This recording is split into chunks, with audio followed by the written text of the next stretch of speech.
Welcome to the Banker Lamp. Please enjoy the video. You begin by creating a Dockerfile in your project root and defining a clear base image.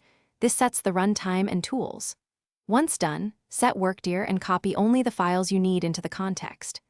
Make sure to add a Docker ignore so your build context is small. Smaller contexts are faster and less error-prone.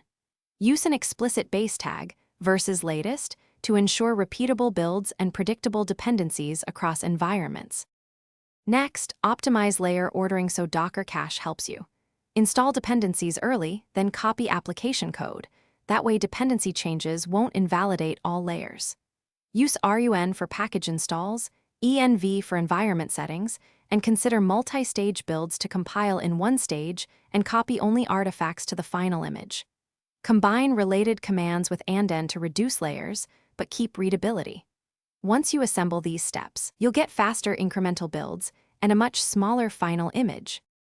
Finally, build and tag your image using Docker build tmyap 1, 0, and run it with Docker run p8080 80 to test locally. Once running, check behavior and use Docker logsf to see runtime output. Make sure ports and env are correct. If the build fails, inspect the layer output.